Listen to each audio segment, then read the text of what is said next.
बिस्मिल्लाहिर्रहमानिर्रहीम। Hello guys, welcome to my YouTube channel. आज हम 9th क्लास की बायोलॉजी का एक बहुत ही अहम टॉपिक डिस्कस करने जा रहे हैं, जो कि है बायोकिंगडम सिस्टम ऑफ क्लासिफिकेशन। ये टॉपिक एंट्री टेस्ट के हवाले से और बोर्ड एग्जाम्स के हवाले से बहुत ही अहम है। फर्स्ट ऑफ ऑल, अगर आप हमारे चैनल पर नए हैं तो चैनल को सब्सक्राइब कर दीजिए और वीडियो को एक लाइक ज़रूर दीजिए। तो चलो स्टार्ट करते हैं। बायोकिंगडम सिस्टम ऑफ क्लासिफिकेशन 1969 में एक साइंटिस्ट था, रॉबर्ट वाइटेकर। इसने दुनिया में तमाम लिविंग ऑर्गेनिजम्स को बायो किंगडम्स में क्लासिफाई किया और इसको नाम दिया bio kingdom systems of classification. और ये बुनियाद उसने किन चीज़ों पर रखी? उसने इन ऑर्गेनिज्म की सेल स्ट्रक्चर को देखा कि इसकी सेल्स किस किस्म की, इसकी कंपोजिशन क्या है, मतलब किन किन एलिमेंट्स से ये इसकी सेल्स बनी हुई है, कितना इनमें ऑर्गेनिक पोर्शन है, कितना इनमें इनऑर्गेनिक पोर्शन है। ज़्यादा डिटेल में तो मैं नहीं जाऊँगा।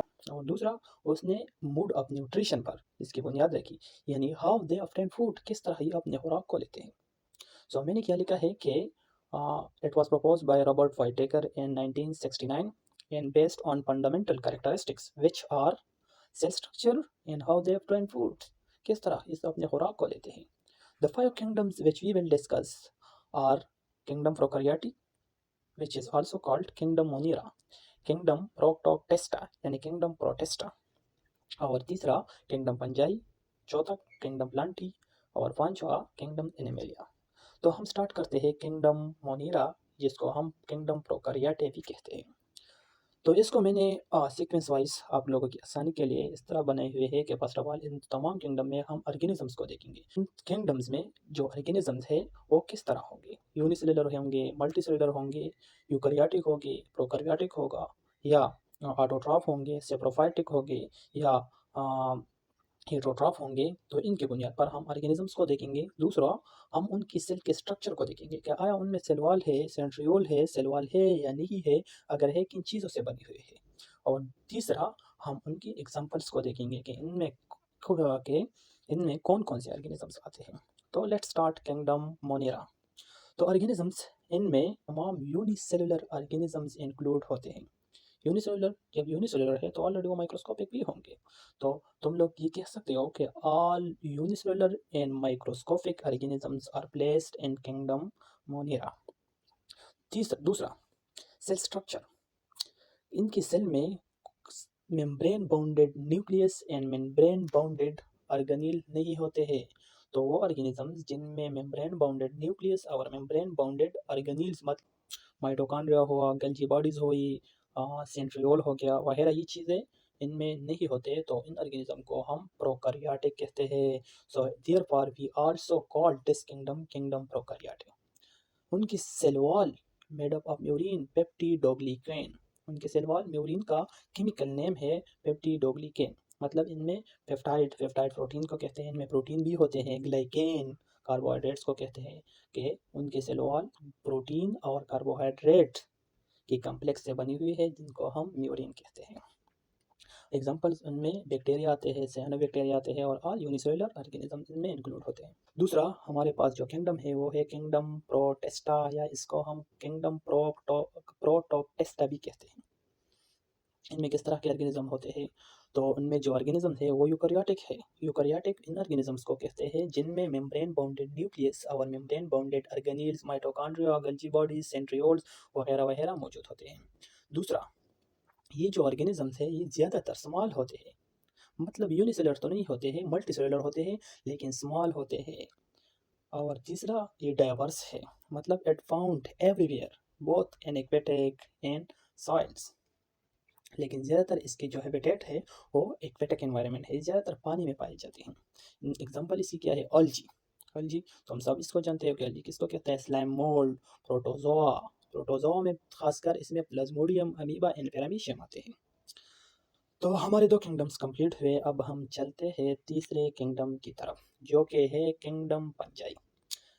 तो ऑर्गेनिजम्स, इनके जो ऑर्गेनिजम्स है वो ज़्यादातर यूकैरियोटिक है। यूकैरियोटिक मैंने पहले बताया कि किस ऑर्गेनिज्म को कहते हैं, जिनमें मेम्ब्रेन बाउंडेड ऑर्गेनील और मेम्ब्रेन बाउंडेड ट्रू न्यूक्लियस मौजूद होते हैं। और दूसरा, मल्टीसेलुलर होते हैं ज़्यादातर, मोस्टली मोस्टली ये मल्टीसेलुलर होते हैं। और तीसरा, इनकी जो हैबिटेट है वो ज़्यादातर ये साइल में पाए जाते हैं और डिकेइंग और जो डिकेइंग मैटर्स होते हैं इनमें पाए जाते हैं, क्योंकि ये ज़्यादातर उनकी मोड ऑफ न्यूट्रिशन ये होते हैं कि ये सेप्रोफाइटिक होते हैं। सेप्रोफाइटिक तो they obtain their food from decaying organic matters. तो ज़्यादातर ये डिकेइंग वुड्स और साइल में पाए जाते हैं जो कि डम्पी साइल्स होते हैं। The polysaccharide cellulose is a polysaccharide of which is made up of monomers called glucose. Examples तो प्लांट्स के एग्जाम्पल्स तो बहुत सारे हैं, लेकिन मैंने 2-3 लिखे हुए हैं जो कि 9th क्लास के बुक में मेंशन है।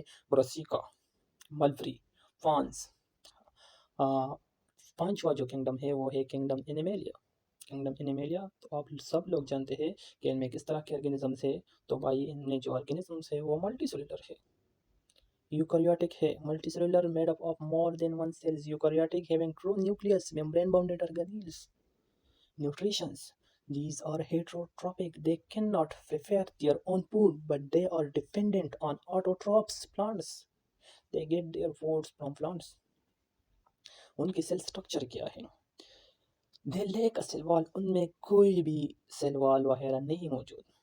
They lack a cell wall. इनमें सेल वॉल वगैरह नहीं है। So their outermost boundary is cell membrane. हाँ, इनमें सेल वॉल नहीं है, लेकिन इनमें एक और चीज़ है जो कि प्लांट्स में नहीं थी। वो क्या है? वो सेंट्रियोल्स है जो कि स्पेंडल फाइबर बनाते हैं ड्यूरिंग सेल डिवीजन। मैं तो डिटेल में नहीं जाऊंगा, वो आगे आने वाली है। फूड, उनमें जो एक्स्ट्रा कार्बोहाइड्रेट है, एक्स्ट्रा फूड होते हैं, वो रिजर्व होते हैं किसकी फॉर्म में? ग्लाइकोजन की फॉर्म में। So what is glycogen? Glycogen is a polysaccharide which is made up of monomers called glucose, same like a cellulose.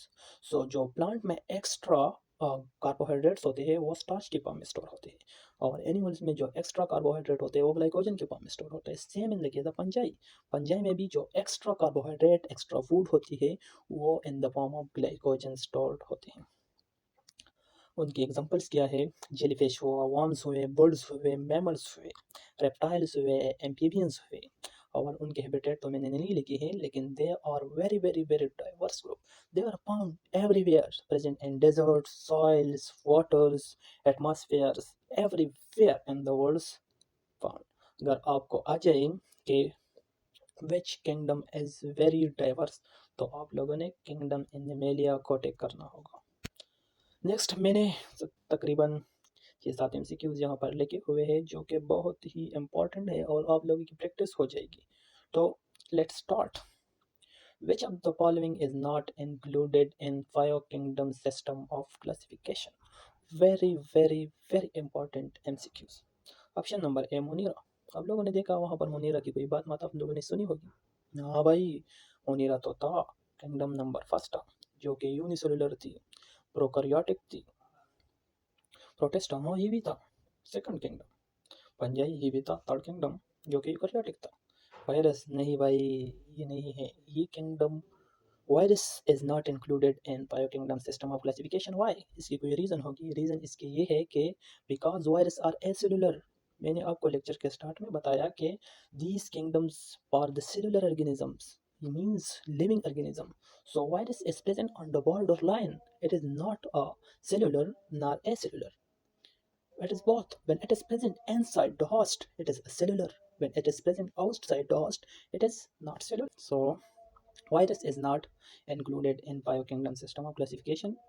Second MCQs है organisms with the true nucleus are placed in which group? ये आप लोग बताएंगे। Third MCQs है which kingdom include unicellular eukaryotic organisms? तो बहुत ही easy है भाई, मोनिरा हुए ना, सॉरी मोनिरा नहीं, प्रोटेस्टा यूकैरियोटिक है। मोनिरा में यूनिसेलुलर प्रोकैरियोटिक थे, यहाँ यूकैरियोटिक ऑर्गेनिजम्स की बात हो रही है। जिस तरह मैं यहाँ पर कंफ्यूज हुआ, गलत हो गया, तो इस तरह आप लोग भी गलत हो सकते हैं। तो आप लोगों ने ध्यान से देखना होगा।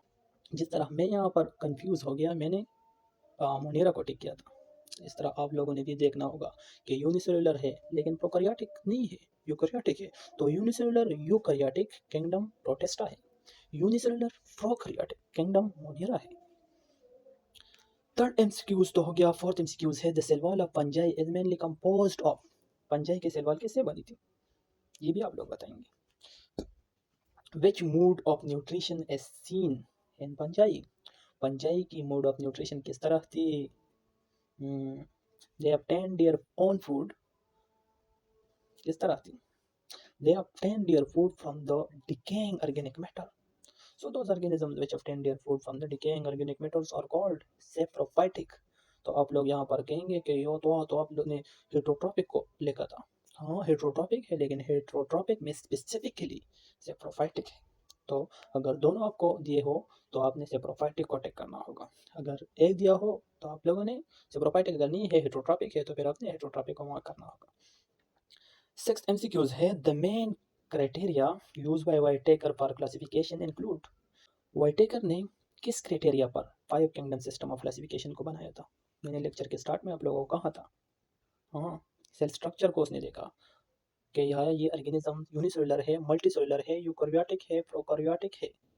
उसने मूड ऑफ न्यूट्रिशन को देखा कि ये हेट्रोट्रॉपिक है या ऑटोट्रॉफिक है। तीसरा, उसने बॉडी ऑर्गेनाइजेशन को देखा। चौथा, उसने रिप्रोडक्शन को भी देखा। ये बॉडी ऑर्गेनाइजेशन, रिप्रोडक्शन तो मैंने आप लोगों को यहाँ पर नहीं समझाए क्योंकि आप लोगों के लेवल के नहीं थे, ये हम फर्स्ट ईयर में पढ़ेंगे इंशाल्लाह। तो the correct option is option number E, both C and D. Cell structure, body organisation, mood of nutrition and reproduction. So this is the end of our lecture. उम्मीद है कि वीडियो आपको अच्छी लगी होगी। मिलते हैं नेक्स्ट लेक्चर में। Bye bye.